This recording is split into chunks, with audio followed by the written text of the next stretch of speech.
The mist rolled in from the surrounding hills like a shroud, thickening the darkness that had claimed Lancaster County.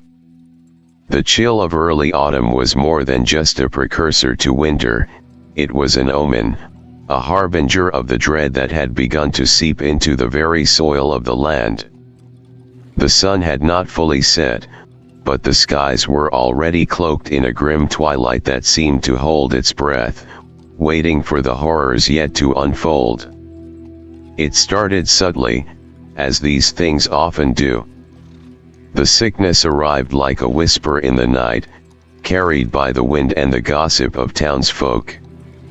At first, it was just a few cases, people with a pallor to their skin that made them look like wax figures, a fever that burned hotter than the sun, and an insatiable thirst that no amount of water could quench. The symptoms were cruel and relentless, draining the life from the living and leaving them gaunt and hollow-eyed. The town physician, Dr. Elias Bradford, was a man of science and reason, but even he could not fathom the nature of this affliction. He scoured books of medical lore, consulted with neighboring doctors, and sought any explanation that might offer a glimmer of hope. But hope was a luxury that had been eroded by the rapid spread of the sickness. The disease moved swiftly, claiming the lives of its victims with an efficiency that was both chilling and awe-inspiring. As the death toll mounted, so too did the growing sense of unease that gripped Lancaster. The once bustling streets fell silent, as if the very air was holding its breath. Graves were dug deeper and faster, the clamor of shovels against earth becoming a grim and constant soundtrack to the townspeople's despair. The local cemetery, a place of solemn reverence, became a charnel house, its once orderly rows of headstones now a chaotic jumble of freshly turned soil. But death, it seemed, was not the end. The first signs of the unnatural began to emerge on a moonless night when the air was so heavy with the scent of decay that it seemed to cling to everything. The dead began to rise. It began with a rustling in the ground, a faint noise that at first was dismissed as the whimsy of the wind or the shifting of earth. But then came the sight, a hand, skeletal and covered in grime, breaking through the surface of a freshly dug grave. The townspeople who saw it were paralyzed with horror, their cries for help swallowed by the oppressive darkness. The reanimated corpses, with their hollow eyes and twisted limbs, emerged from their graves with a terrible determination, driven by an unknown force. They moved with a grotesque imitation of life, their gait unsteady but their purpose clear. Their eyes, though vacant and clouded, seemed to reflect a malevolent intelligence. They sought out the living with an instinctual hunger, their touch cold and deathly, their moans a haunting dirge that reverberated through the streets. The town's defenses were futile against this new terror. The barricades erected by the desperate were breached with horrifying ease, and the fire that had been set to keep the undead at bay was snuffed out as quickly as it had been kindled. Those who tried to flee were met with an unforgiving darkness that seemed to consume both hope and escape. The rising of the dead was not merely an invasion, it was an annihilation, a complete and utter erasure of the town's essence. The survivors, if they could be called that, huddled in their homes, their once warm and inviting spaces now transformed into tombs of their own making. They could hear the scratching at their doors and windows, the relentless whispers of the undead seeking entry. The fear was palpable, a living thing that gnawed at the sanity of those who remained. They had no solace, no sanctuary, only the endless night and the persistent dread of what awaited them outside. Dr. Bradford, in his last desperate attempt to understand the nature of the disease and its macabre aftermath, delved into ancient texts and forbidden knowledge. He discovered that the sickness was not merely a disease but a curse, a blight upon the land that had roots in forgotten rituals and dark rites. The rising of the dead was a part of this curse, an extension of the suffering that had begun with the illness. He realized that there was no cure, no salvation, only the inexorable march of decay and death. As the days turned into a nightmarish blur, the town was consumed by the darkness. The streets were littered with the bodies of the dead and the dying, their twisted forms bearing silent witness to the horror that had claimed them. The once vibrant town of Lancaster was now a desolate wasteland, its people nothing more than shadows of their former selves, trapped in an endless cycle of horror and despair.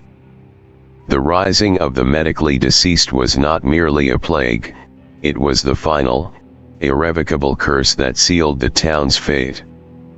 There was no hope, no escape, only the cold embrace of the darkness that had consumed them all. Lancaster County had become a place where the very essence of death had taken root, and the nightmarish reality of its existence would remain a dark and enduring testament to the horrors that had unfolded in the year 1804. The desperate cries and unholy groans of the undead had reached beyond the boundaries of Lancaster County. News of the horrific plague and the rising of the dead had traveled far and wide, drawing the attention of the armed forces. The once unimaginable threat had now become a matter of national concern. In response, a regiment of soldiers was dispatched to the beleaguered town, their mission twofold: to restore order and to quell the monstrous uprising that had consumed Lancaster. The regiment, led by Colonel Nathaniel Graves, was a seasoned unit, trained for battle and equipped with muskets, bayonets, and a determination to confront any threat to the security of the nation. Their arrival was heralded by the rumble of horse-drawn cannons and the steady clomp of boots on dirt roads. As the soldiers approached the town, their faces were set with grim resolve, but even they could not fully comprehend the magnitude of the horror that awaited them. The scene that greeted them was a tableau of desolation and dread. The once thriving streets were eerily silent, save for the occasional, distant groan of the undead. The buildings, now dark and abandoned, stood like silent sentinels over a landscape consumed by decay. The soldiers moved cautiously, their senses on high alert, as they advanced into the heart of the town. Colonel Graves, a man of steely demeanor and tactical acumen, quickly took stock of the situation. His soldiers fanned out, forming defensive perimeters and establishing a base of operations in the town square. The colonel's orders were clear: secure the area, provide aid to any survivors, and neutralize the undead threat. The regiment's first priority was to establish a semblance of control and to determine the extent of the contagion. The soldiers faced immediate resistance. The undead, driven by a relentless hunger and an eerie semblance of purpose, surged forward with surprising strength and aggression. The regiment's muskets roared to life, sending volleys of lead into the advancing horde. The crack of gunfire echoed through the deserted streets, and the soldiers fought with a determination born of both duty and fear. Despite their best efforts, the soldiers quickly realized that conventional tactics were insufficient against this new breed of enemy. The undead were not merely bodies animated by some vile force, they were driven by an unnatural resilience. The wounded and fallen continued to rise, their numbers swelling with each passing hour. The regiment's efforts to contain the outbreak seemed to only exacerbate the situation, as every skirmish seemed to attract more of the grotesque entities. In their attempts to secure the town, the soldiers discovered pockets of survivors hidden in the ruins. These survivors, once the proud citizens of Lancaster, were now reduced to a state of near collapse, their spirits broken by the unending horror that surrounded them. They spoke in hushed, trembling voices of their families, of loved ones lost to the plague, and of the desperate struggles to survive. The colonel and his men did what they could to offer comfort and aid, but the true scale of the suffering was beyond their capacity to alleviate. The soldiers' encampment became a bastion of hope amidst the growing despair. They fortified their position, setting up barricades and placing watchmen on high alert. Colonel Graves sought to impose order, but the chaos of the situation made every decision fraught with peril. The regiment's morale was tested as the undead continued their relentless assault, their numbers seemingly endless. As days turned into weeks, the battle for Lancaster became a grim and unyielding struggle. The regiment fought valiantly, but they were increasingly worn down by the unrelenting tide of the undead. The colonel, ever the strategist, began to explore alternative approaches. He sought to understand the nature of the plague and the undead, hoping to find a weakness or a way to halt the relentless advance. In the midst of this turmoil, a local historian named Lydia Hawthorne approached the colonel with a dire revelation. She had discovered ancient texts and records that suggested the curse was tied to an old ritual, a dark and forbidden practice that had been buried in the annals of Lancaster's history. According to her research, the undead were not merely victims of a plague but were bound by a curse that could only be broken by confronting the very source of the darkness that had consumed the town. Colonel Graves, with the weight of his responsibility heavy on his shoulders, made the decision to pursue this lead. He organized a small, specialized team of soldiers and survivors to accompany Lydia as she led them to the source of the curse. The journey was fraught with danger, as they navigated through the infested town, facing both the relentless undead and the ever-present sense of dread that hung over them. Their path led them to an abandoned church on the outskirts of town, its once sacred grounds now a place of malevolent energy. Inside, they found evidence of dark rituals and symbols etched into the walls. Lydia's knowledge proved invaluable as she deciphered the ancient texts and guided them through the process of confronting the source of the curse. The final confrontation was a harrowing ordeal. As the ritual was performed, the very fabric of the curse was challenged, causing violent upheavals and unleashing a final, desperate assault by the undead. The soldiers fought with every ounce of their strength, their bravery and resolve tested to the limit. The air was thick with the scent of battle and the eerie glow of otherworldly forces clashing against the natural order. When the dust finally settled, the ritual had succeeded in breaking the curse, but not without immense sacrifice. The undead, now freed from their cursed existence, fell to the ground in a final, lifeless heap. The survivors and soldiers, though victorious, were left to confront the heavy toll of their ordeal. Lancaster County had been ravaged, and the scars of the battle would remain long after the last of the undead had been vanquished. The regiment, though triumphant, returned with a somber air, forever changed by the horrors they had witnessed.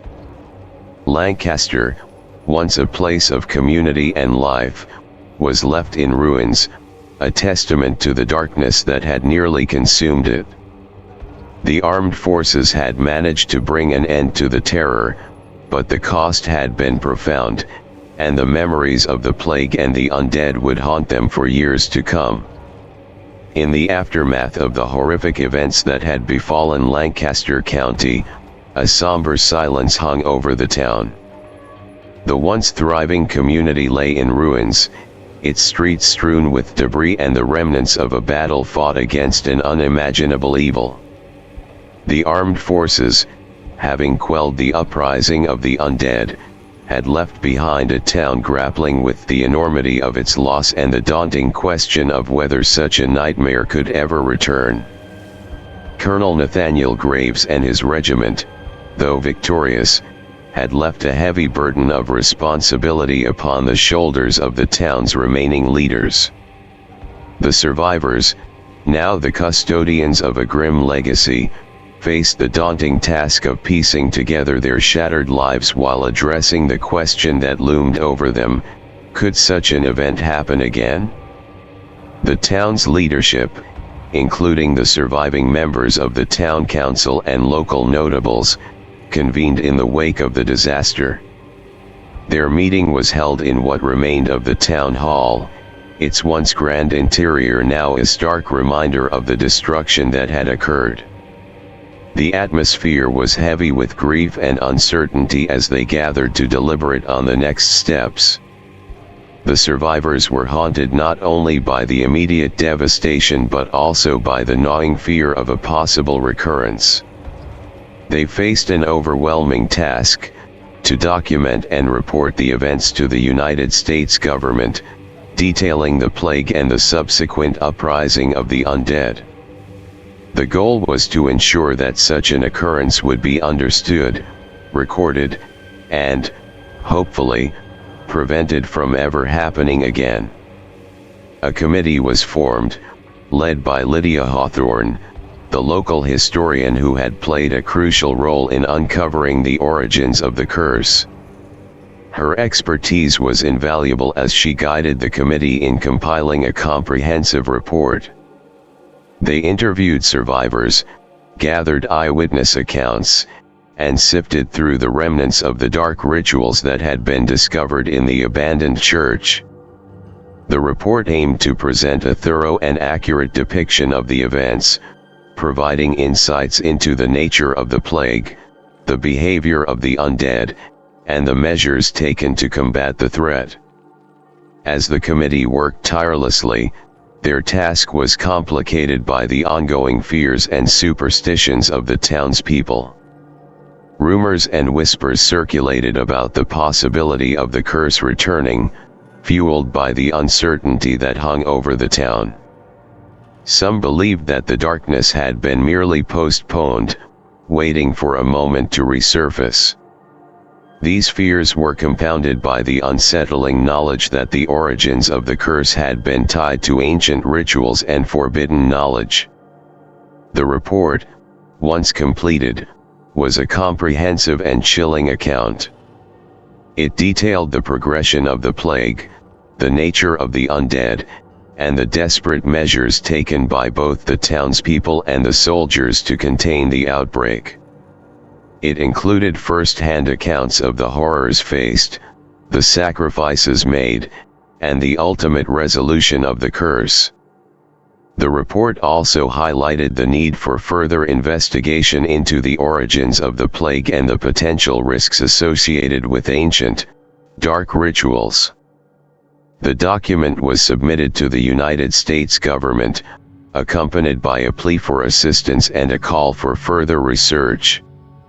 The survivors hoped that by bringing their experience to the attention of the authorities, they could prevent such a catastrophe from ever occurring again. The report emphasized the need for vigilance, preparedness, and a greater understanding of the supernatural forces that had been unleashed upon Lancaster County. In the meantime, the town began the slow and painful process of rebuilding. The physical damage was daunting, but the emotional and psychological scars were even deeper. The survivors clung to the hope that the government's response would bring not only answers but also assurances of safety and protection against future threats. They understood that the darkness that had come upon them could not be easily dispelled, but they hoped that their experience would serve as a warning and a guide for others who might face similar horrors. As Lancaster County looked to the future, it was clear that the events of 1804 would forever shape the town's identity. The memory of the plague and the rising of the dead would be etched into the collective consciousness of its people, a stark reminder of the fragility of life and the darkness that could lurk beyond the veil of the ordinary. The survivors, though scarred and weary, resolved to face the future with the knowledge that they had survived the unimaginable and that their story might serve as both a cautionary tale and a beacon of hope for those who might one day confront the darkness.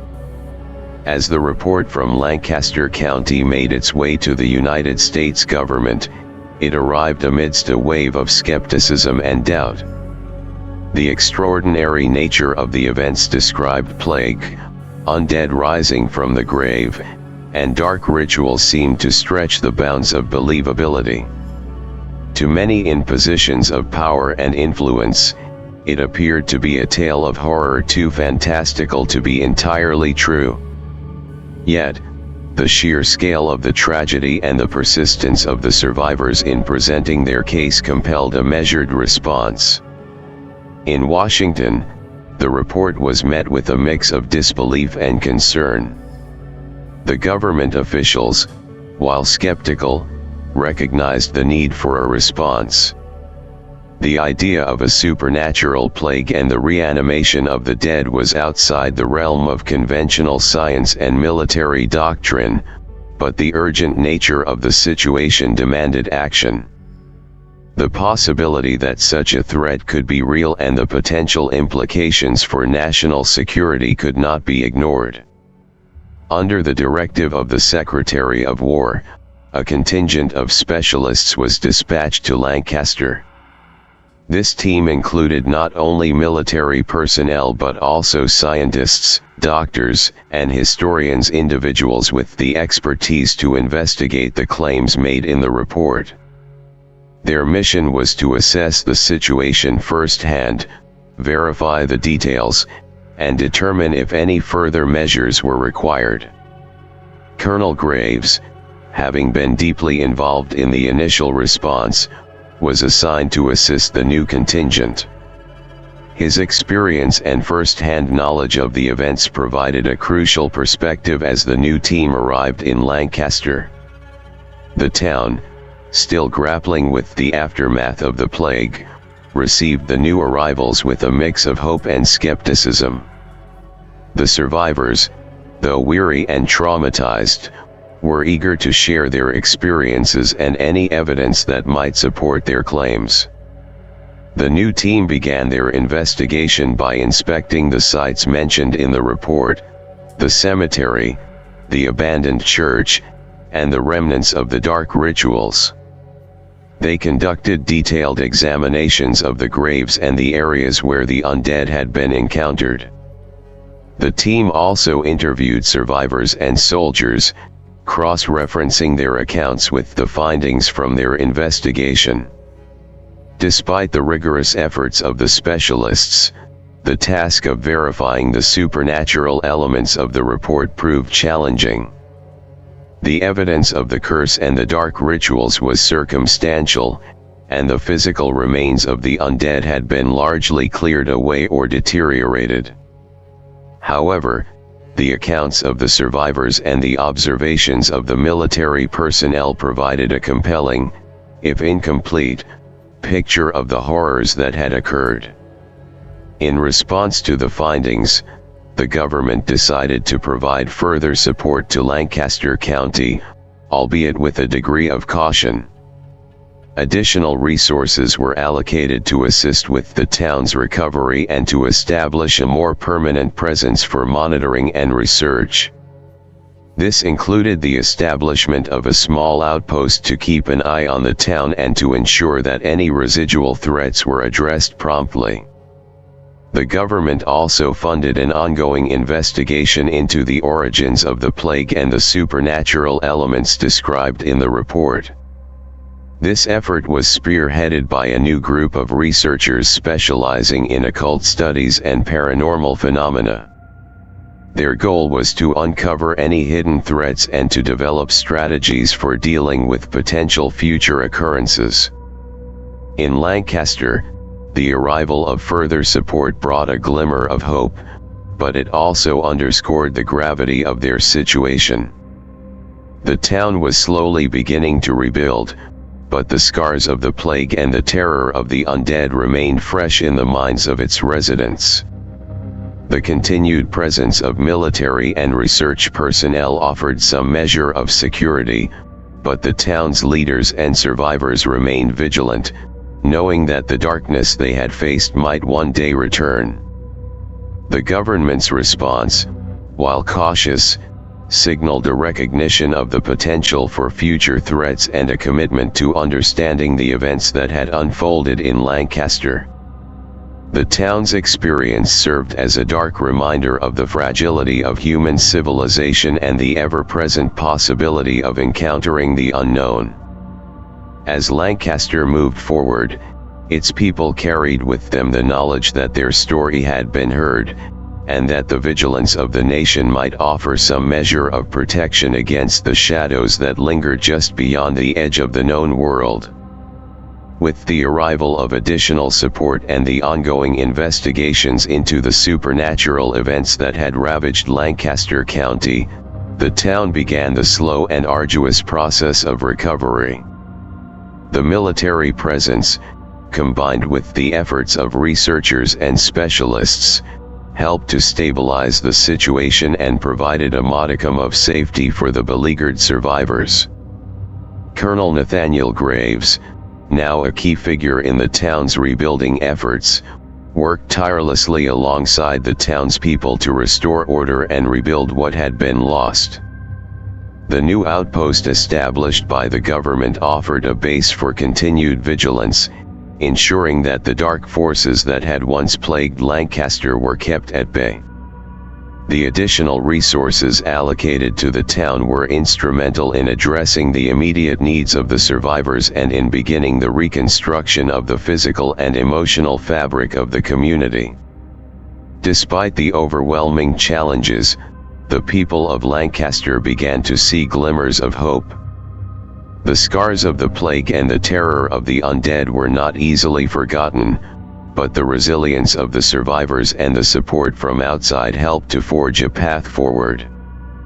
The town's leadership, with the guidance of Colonel Graves and the ongoing efforts of the government, worked to rebuild not just their homes but their sense of normalcy.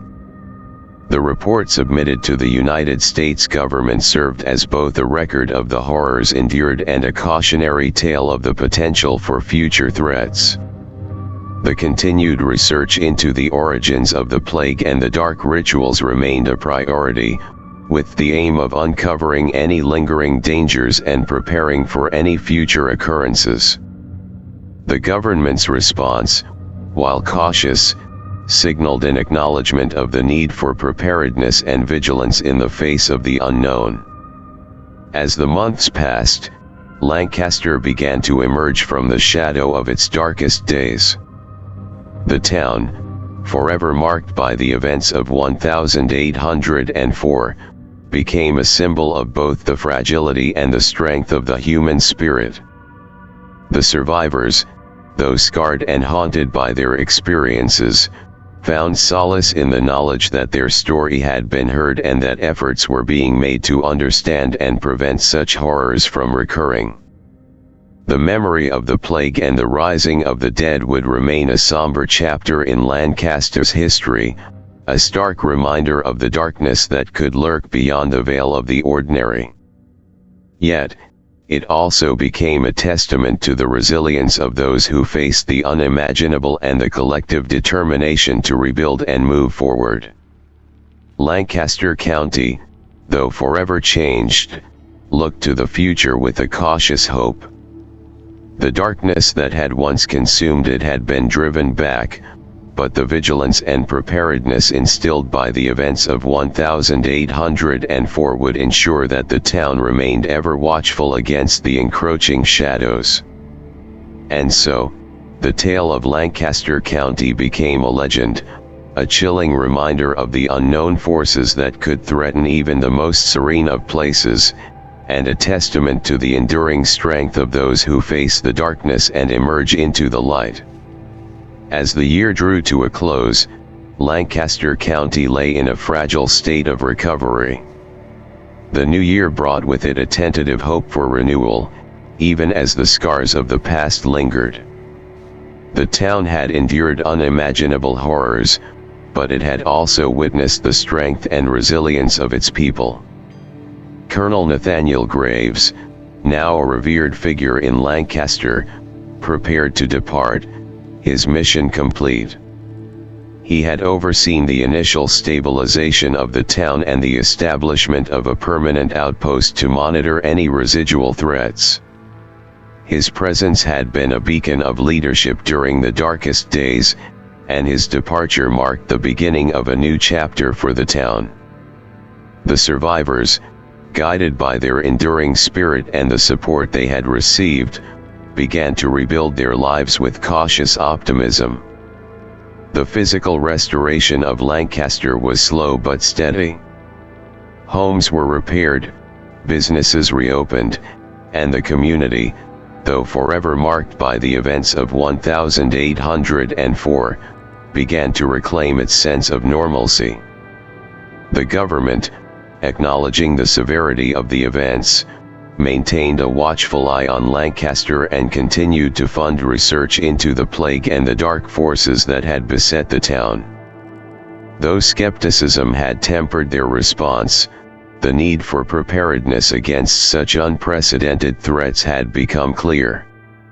The town's ordeal had prompted a broader national awareness of the potential for supernatural dangers, leading to increased funding for research and defense. In the quiet moments of reflection, the people of Lancaster found solace in their shared experience and in the strength they had drawn from one another.